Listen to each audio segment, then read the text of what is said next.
Con nuestro último día del Convivio de Filosofía en la Universidad Católica, edición 2012. Seguimos con nuestro tema: filosofía, arte y estética en el pensamiento contemporáneo.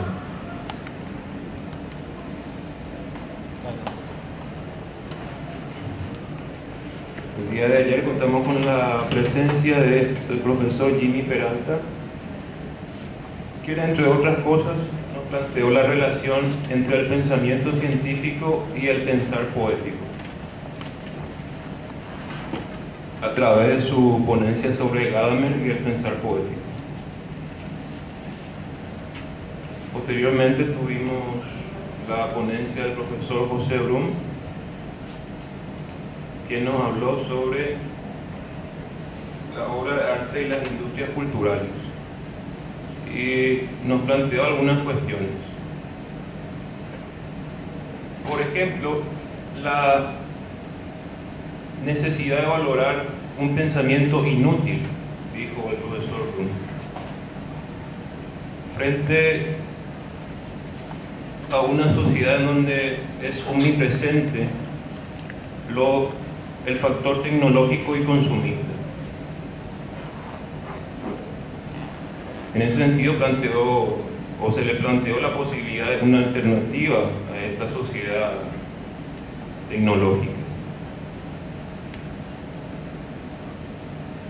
Otra idea que fue muy discutida o muy comentada ayer fue sobre la posibilidad de producir un cambio. El profesor Brum decía que antes que nada hay que comprender dónde estamos parados y, en segundo lugar, querer cambiar.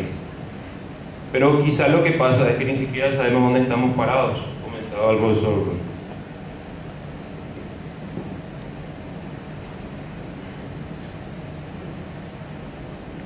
Finalmente, pienso yo, el profesor Brum nos dejó un claro mensaje, una invitación a un retorno al cultivo del pensamiento filosófico, como todo maestro.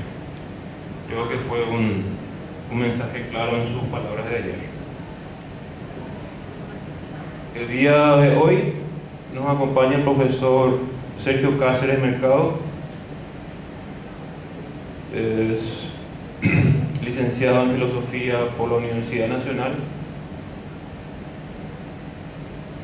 profesor de la UNA, de la UCA y de otras instituciones, y periodista del diario Última Hora.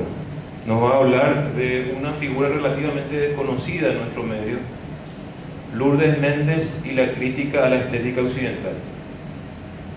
Mientras tanto, esperamos a su vez al profesor Telechea, que, según nos dijo, vendrá enseguida.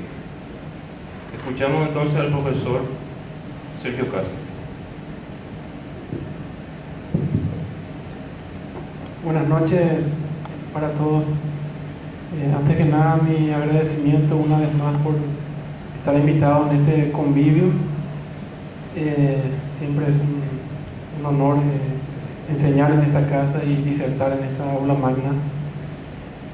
Bien, tal como Robert ya les introdujo, el título de lo que yo voy a hablar está ahí, y está basado en una obra de una antropóloga y filósofa argentina que vive y investiga y enseña en España, que es Lourdes Méndez. Básicamente está basado en una obra que ella escribió en 1995 que se llama Antropología de la Producción Artística, que es un libro que ya está agotado, que ya es imposible de conseguir, y que sin embargo está vuelto a escribir con un título ligeramente cambiado, que es Antropología del Campo Artístico. O sea, este libro, Antropología de la Producción Artística, ella lo volvió a ampliar, lo retocó y lo sacó con otro título que sí es de hace 2 años, en 2009, Antropología del Campo Artístico, del arte primitivo al contemporáneo. Y lo que yo quería proponer hoy es el análisis del capítulo 1 de ambos libros. Son muy parecidos en el capítulo 1, porque lo que ella hace es una crítica, digamos, que a algunos les podría sonar conocido, porque es una crítica que se hace a la estética desde ciertas teorías del siglo XX. Entonces yo, a modo de, más que nada de introducción a una pensadora, le propuse al profesor Sara hablar de Lourdes Méndez y ver qué cosas ella critica a la estética occidental a partir de esas teorías que yo les mencioné. Entonces yo preparé algunas diapositivas que son extractos del libro, de ese capítulo, y bueno, vamos a ir leyendo, vamos a comentar, y luego cuando Robert me diga, debatimos y escucho las preguntas de ustedes.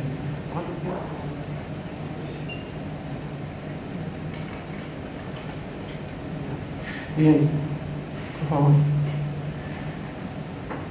Primero que nada, dice ella al empezar nada más su capítulo, que en toda sociedad la producción de un pensamiento sobre el arte y la estética es deudora de su historia. Esta primera frase yo la pongo porque no es ningún capricho, y es muy, digamos, fundamental tener en cuenta, porque ahí está encerrado ya el núcleo de lo que ella va a proponer. Y cualquiera que proponga que cuando se va a analizar un concepto o una disciplina o lo que sea, en este caso el arte y la estética, y cuando se va a analizar esa disciplina, dice que tenemos que tener en cuenta su historia, lo que está diciendo con eso es que cualquier justamente disciplina o concepto va transformándose con el correr del tiempo. ¿Está? O sea, que ninguna disciplina o ningún concepto es algo estático y ya permanente por siempre. O sea, por lo tanto, ella lo que va a hacer es justamente mostrar cómo ese concepto va cambiando y cómo lo que alguna vez se entendió por estética o por arte, ahora quizás ya no es así. Por eso manifiesto, o sea, pongo énfasis en esta cuestión de tener en cuenta la historicidad de estos conceptos de arte y de estética.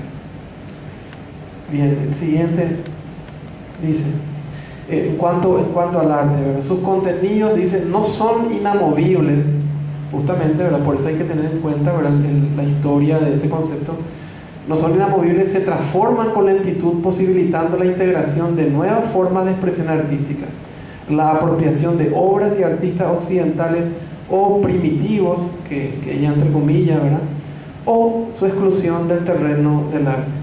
O sea, es una cuestión dinámica, donde se van integrando nuevos actores, donde alguna vez, digamos, figuras que posiblemente no iban a ser considerados artistas, ahora sí son considerados, o obras, que no podían entrar dentro del canon del arte, ahora sin embargo sí se consideran, y viceversa, obras que quizás antes eran consideradas arte, ahora ya no. Eso es lo que ella está enfatizando. Siguiente. Dice, la producción de conocimiento sobre el arte y la estética y la distinción entre lo que es arte y lo que no lo es, posee en las sociedades occidentales su propia genealogía, y esta se remonta a los filósofos de la antigüedad clásica, griega y romana. Siguiendo con la misma idea, lo que hace es mostrar que genealógicamente lo que nosotros entendemos por arte y estética, o buena parte de lo que entendemos por arte y estética, tiene una raíz que viene ya de los griegos, como varias de las cosas que nosotros tenemos en nuestra cabeza viene de ellos, ¿verdad? Entonces hace una genealogía, y eso hay que tener en cuenta justamente con lo que estamos viendo. Se puede rastrear ese concepto y ver dónde nació y qué es lo que propuso, y en qué contexto se hizo o se materializó ese concepto. Siguiente. Dice, hasta la Ilustración no se asiste en Occidente a la distinción fundamental entre bellas artes y artes mecánicas, distinción que tendrá poderosos efectos prácticos sobre el arte occidental y no occidental. A partir de ese momento, las bellas artes serán aquellas que se reconocen y diferencian de otras en base a una cualidad que solo ellas poseen, la belleza, y de una característica primordial, la mímesis. O sea, a partir de la ilustración ella ve que hay una bifurcación, porque se crean lo que se conoce hasta ahora como es bellas artes, que son justamente un conjunto de artes que son muy discutibles en sí, pero que en esa época se conformaron o se consolidaron en base a un concepto que es el de belleza. O sea, aquella obra que es bella puede entrar dentro de lo que se consideran las bellas artes. Eso se canonizó, o sea, se institucionalizó dentro de ciertos marcos justamente estéticos, sociales, y duró por mucho tiempo. Y otra cualidad primordial, dice ella, es la mímesis. O sea, esas obras de arte, sean cuales sean, digamos, el campo artístico del cual provengan, ya sean las artes visuales o la música o el teatro, tienen el concepto de mímesis, que es un concepto ya que Platón elabora bastante bien, o sea, por lo menos teoriza sobre él, que es el de directamente copiar la realidad. O sea, la obra de arte lo que tiene que hacer es ser una especie de no modelo, sino directamente copia directa de lo que ocurre en la realidad, cosa que no le gustaba justamente a Platón. Lo que hace que Platón no le guste, por lo menos no todas las artes, pero cierto tipo de arte, porque él identificaba el arte con la mímesis. Entonces, dentro de la teoría platónica no era bien visto copiar una realidad que en realidad ya es copia de un mundo más real. Entonces, la copia de la copia de la copia no le gustaba a Platón. Siguiente. Entonces, ¿qué es lo que hace la estética que se consolida en la época de la Ilustración? Dice, la estética se encarga de producir ese nuevo conocimiento y de elaborar categorías estéticas universalmente aceptables.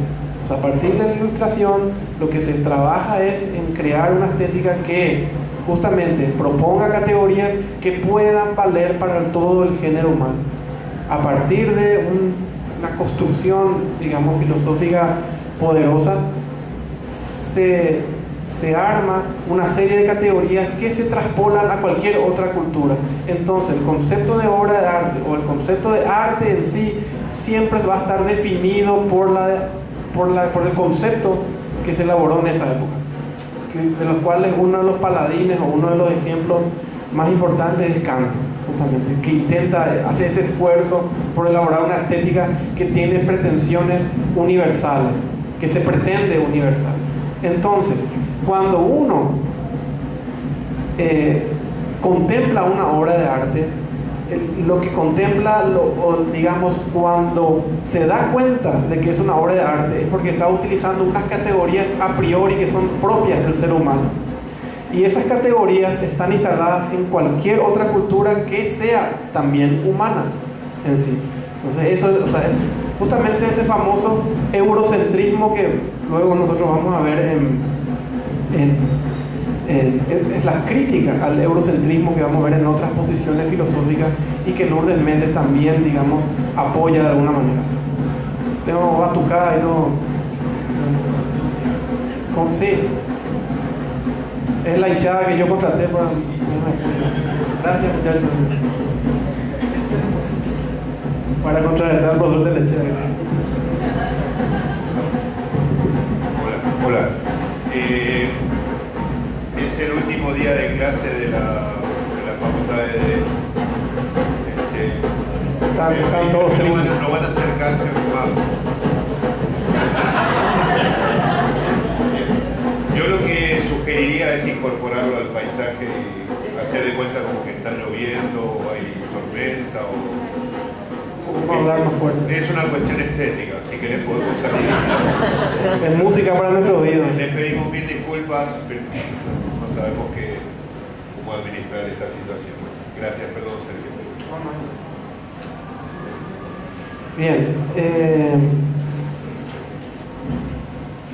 Ahora, esa estética que es el conjunto, o que se trata del conjunto de categorías que son justamente propuestas para entender cualquier tipo de obra de arte, también se nutre, o a partir de ella surgen otras disciplinas que están conectadas a ese tronco central que es la estética occidental europea de la Ilustración y el Romanticismo, ¿verdad? Que es, por ejemplo, la historia del arte. Ahí dice, la historia del arte asume la tarea de canonizar ciertas obras y ciertos artistas y de relegar otros al olvido. o sea, la misma crítica que se le hace a cualquier tipo de historia occidental politizada, se le hace también a la historia del arte. Al mismo tiempo que la estética propone qué cosa es arte y qué cosa no es arte, la historia del arte, los libros de historia del arte, justamente siguen a pie juntillas esa estética y empiezan a historiar justamente el arte a partir de esas categorías. Por lo tanto, obras o artistas que no cumplen con esa categoría directamente no entran en los libros de historia. Y eso le pasa a cualquier libro de historia de la ciencia, de historia de la idea política, de historia de la filosofía. O sea, todas las historias justamente tienen esa función de canonizar, de decir, este señor es artista y por lo tanto yo le pongo a mi obra de arte, y el que no es artista ni siquiera le menciono, o sea, es olvidado. La crítica que hace Walter Benjamin, ¿verdad? Ese tipo de cosas a la historia, que tiene esa función, ¿verdad? Que por mucho tiempo lo tuvo y la sigue teniendo. La historiografía, la historia que se escribe. Esa historia se escribe con una intencionalidad y con una ubicación histórica que hace que el historiador reconozca algunas obras de arte y otras no las reconozca. Entonces eso canoniza, eso se queda y lo otro se olvida. Bien. Además de la historia del arte, también se crea la figura del crítico o la disciplina que se llama crítica del arte, también funcional. O sea, a ver, el título del libro nuevo de Lourdes Méndez, que es Antropología del campo artístico, no es un título occidental. Ella usa campo artístico sacándolo de Bourdieu, de Pierre Bourdieu. Entonces, lo que hace Pierre Bourdieu es justamente definir el campo en este caso artístico, como un conjunto de elementos y de figuras y de disciplinas que van, digamos, canonizando lo que es la obra de arte. Y ahí es donde entra el caso de la historia del arte o del historiador del arte y también el crítico de arte, que también canoniza, que también dice con su sapiencia, con su ilustración, qué cosa es arte y qué cosa merece no ser llamado arte.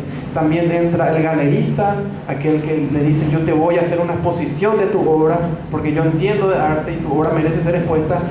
Y el marchante, el que compra la obra de arte, el que introduce en el mercado, porque tu obra merece ser vista y merece ser comprada y merece ser evaluada, entonces, evaluada en el mercado. Entonces todos esos elementos, digamos, confluyen entre sí para crear ese corpus, digamos, que llama campo artístico Pierre Bourdieu y que ella utiliza como su marco teórico general Lourdes Méndez. Eso explicando, o sea, entonces no es solamente historia del arte, sino que también es crítica de arte, el galerista, el marchante, o sea, un montón de elementos que configuran ese campo y que explican cómo se hace una obra de arte. Esta crítica que hace Pierre Bourdieu, digamos, va a atacar directamente algo. Me voy a adelantar un poquitito a lo que viene más adelante. Lo que va a tratar de atacar es la figura del genio artístico. El genio, la idea de que el artista es un genio. Eso es algo que ya nace en el Renacimiento. Lourdes Méndez muestra ejemplos de cómo Miguel Ángel, Rafael tenían sus instrumentos que estaban prohibidos ser tocados por cualquiera. Solamente Miguel Ángel, no solamente Rafael podían tocar sus pinceles. ¿Por qué? Y porque solamente ellos podían crear algo único. Nadie podía tocar esos pinceles o la paleta de Miguel Ángel o de Rafael o de las otras tortugas ninja, ¿verdad? No me acuerdo todas las tortugas ninja. Pero los pintores renacentistas. Bien, y ahí empieza la idea del genio, la idea del genio artístico, ¿verdad? Dice Méndez, ¿verdad? Los enfoques teóricos de las artes visuales están sesgados, ahí empieza la crítica. El enfoque teórico, que es la estética en sí, ¿verdad? Está sesgado por qué cosa, por etnocentrismo y por androcentrismo. O sea, la novedad en el caso de Lourdes Méndez es que ella introduce crítica feminista a las obras de arte. Entonces, por supuesto, ¿quiénes son artistas? Otra vez, en un libro de historia del arte, todo tipo. Y si hay una mujer, es una mujer excepcional. Siempre la introducción de una figura femenina en cualquier historia siempre es una figura excepcional. Lo mismo en la historia de la ciencia, lo mismo en la historia de la filosofía o cualquier otro tipo de historia. Siempre las figuras son masculinas y si se introduce se intenta introducir porque es políticamente correcto buscar por lo menos una figura femenina, ¿verdad? Entonces eso dice ella es androcentrismo, o sea, eso está muy fuerte. Es etnocentrismo porque en este caso es la teoría estética europea del siglo XIX y también machismo, androcentrismo. Sí. Bueno, va a la cuestión de los artistas primitivos. Dice, para ciertos autores, la rareza de su forma y de su contenido eran la causa de que nuestro pensamiento las congregase como arte primitivo. O sea, ahora empieza a hablar del arte primitivo y qué es lo que, digamos, ellos veían en ese tipo de arte, porque luego va a venir la pregunta de si es arte o no lo que producen este tipo de culturas. Pero lo primero que los investigadores o los primeros antropólogos buscan es arte en ellos, porque se supone que toda cultura humana produce arte. Y ahí van a haber un montón de cruces, un montón de errores, digamos, ¿verdad? Porque ellos tienen unas categorías europeas que no condicen con esa cultura. Entonces, ¿qué es lo que tiene ese tipo de producción? Y es rara para nosotros. Pero justamente esa rareza es la que le hace otra vez tener un valor para estos antropólogos, un valor artístico. Entonces, ellos encontraban arte o producción artística en realidad en objetos o elementos que esa cultura, una vez conocida en profundidad, no era entendida de esa manera. O sea, esa cultura no estaba produciendo una obra de arte como el antropólogo europeo lo entendía. Entonces se llevan máscaras, este es el caso de Picasso, que empezó con las máscaras africanas, ese tipo de cosas. Walter Benjamin, el concepto de aura, que el año pasado Charles Quevedo creo que habló acá muy bien, explicó, o cuando fue en el Salazar, ya no me acuerdo. El concepto de aura de Walter Benjamin tiene que ver con eso. O sea, esa manera occidental moderna de dividir nuestro pensamiento en campos delimitados y estancos hace que nosotros busquemos obra de arte, economía, antropólogos, por ejemplo, religión, cultura de la guerra, lo que sea, pensamiento abstracto, creyendo que todo el mundo piensa como nosotros, ¿verdad? Pero en realidad lo que nosotros vemos como una producción artística está cruzada por elementos de la religión, elementos económicos, elementos políticos, elementos de distintas características. Eso es lo que, esa crítica le hace Walter Benjamin a la estética occidental cuando habla de aura justamente, y es una crítica también a esta antropología. Entonces nosotros decimos que son primitivos. Esta obra que ven ustedes ahí es de Lily Nelson, que es una artista australiana, una aborigen australiana muy famosa, ¿verdad? Que pinta y bueno, es muy conocida, ¿verdad? Y que siempre es los elementos que ella tiene en sus pinturas son los elementos de las escariaciones que tienen los aborígenes australianos sobre su cuerpo, o los tatuajes que ellos se ponen en el cuerpo. Ese imaginario que tiene ella es lo que ella trasvasa en sus pinturas, ¿verdad? Justamente. Siguiente. Cuando dice se clasifican las artes occidentales, primero se distingue lo que nuestras sociedades consideran arte y lo que no. Justamente, que es lo que ya les dije, ¿verdad? Cuando alguien busca arte, primero se mira el concepto de arte, por supuesto, que tenemos nosotros. Lastimosamente, la mayoría de los antropólogos tenían la idea de que el arte era lo que ellos creían que era arte, y a partir de eso clasificaban o no. Ahí puse una pintura de Ocua, el pintor que falleció hace unos años, el chamacoco, Ocua Flores. Yo recuerdo cuando fui a Buenos Aires por primera vez en el Museo de Arte Moderno en Buenos Aires, hay pinturas de Ocua al lado de Picasso, al lado de Modigliani. O sea, es un señor muy conocido y que vendió muchos cuadros y que él introduce el imaginario chamacoco, el imaginario ayoreo en sus pinturas. Sí. Ahora bien, dice ella, para el pensamiento estético occidental la contemplación, bueno, acá empieza la cuestión. Vamos a ver qué entonces es lo que la estética, básicamente, en resumidas cuentas, qué es lo que dice acerca de la obra de arte o lo que es el arte. Dice, para el pensamiento estético occidental, la contemplación, para que dé lugar a una verdadera experiencia estética, tiene que ser desinteresada y no analítica. O sea, la idea es entonces, ¿qué es el arte? Van a eso. El arte es aquello que se contempla desinteresadamente. ¿Y qué es contemplar algo desinteresadamente? Es cuando uno tiene experiencia estética. O sea, la experiencia estética es lo que uno tiene o lo que uno siente cuando está frente a una obra de arte. Si uno no tiene esa experiencia estética, eso que está frente a él no es una obra de arte. Esa es la manera occidental racional de definir. Pero cuando uno profundiza más y pregunta, entonces, ¿qué es la experiencia? ¿Cómo se da eso? ¿Cómo uno sabe que tiene experiencia estética? Porque la experiencia estética tiene que ser totalmente desinteresada, tiene que ser espontánea y no analítica. Eso quiere decir, no tengo que yo racionalizar y estar analizando. Kant juega con la cuestión de la intuición y digamos, de la sensibilidad pura, y no trata de racionalizar. Trata de que si yo siento y me conmueve y me llega profundamente, es obra de arte. Si no me produce eso, no es obra de arte. Entonces, si va un antropólogo a una tribu de África o de América, lo que sea, y se encuentra con una máscara que para esa cultura posiblemente no tiene que ver, sin embargo a él le produce algo y dice, esto es arte, entonces yo voy a llevar esto a Europa, voy a mostrar, porque acabo de encontrar una cultura muy sofisticada porque pinta las máscaras de una manera impresionante. Entonces, siente esa experiencia, así se define el arte, yo acabo de sentir eso. Bueno, esa experiencia estética es la que va a ser discutida por las críticas a la estética occidental que Lourdes Méndez recupera. Siguiente.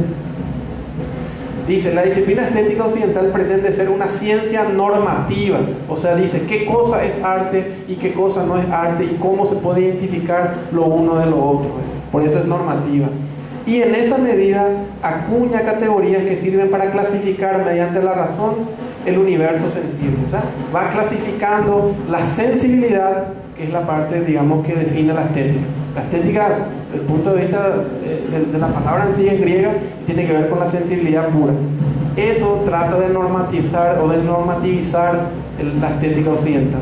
Ese es el canon que busca, ¿verdad? Siguiente. Bien, y finalmente entonces, ¿verdad? El primer problema, dice ella, el primer problema antropológico que se plantea en este terreno es el que, aunque todas las culturas poseyesen, supongamos que todas las culturas poseyesen categorías estéticas, supongamos que Kant tiene razón y que todas las culturas tienen la misma categoría, de todos modos, aunque eso ya es dudoso y puede uno, digamos, criticar, igual, dice, no es nada seguro de que el contenido de esas categorías sean las mismas. Si asumimos de que esas categorías son universales, que repito, es muy dudoso, encima otra vez va a ser más dudoso que los contenidos de esas categorías, así como Kant entiende, sean las mismas para todas las culturas. O sea, la manera en que yo cargo mi categoría, que está mediada por justamente mi cultura, mi historia y todas las ideas que yo concibo acerca del mundo, muy difícilmente el otro, así tal cual con mayúscula, el que viene de otra cultura, difícilmente la cargo en la misma categoría que yo tengo. El que no es europeo, que no es blanco, que pertenece a una cultura totalmente distinta, ¿por qué tendría que él tener los mismos contenidos estéticos que yo? O sea, ese es el problema. Entonces, la experiencia estética, que está basada en última instancia en esta idea, es sospechosa de etnocentrismo. O sea, está basada con categorías que hacen ciertas personas en cierta época instalada en una cultura determinada, y que eso traspoló, colonizó para otros y lo llevó generalmente a la fuerza.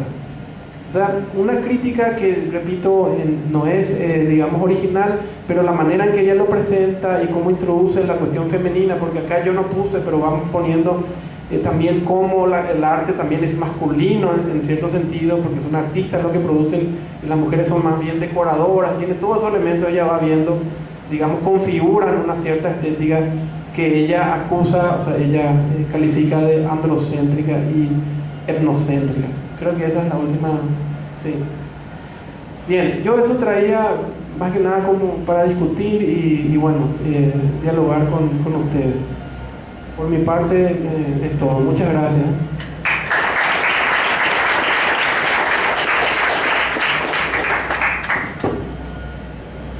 Seguimos a continuación con la sección de preguntas para el profesor.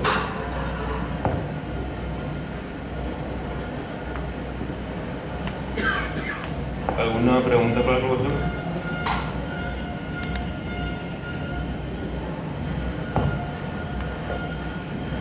Sergio, yo llegué un poco tarde, no sé, no buscaste bien, pero tomé parte de la disertación tuya. Pero lo que yo quiero hacer es una pregunta concreta. En el campo del conocimiento, ¿qué incidencia tiene el arte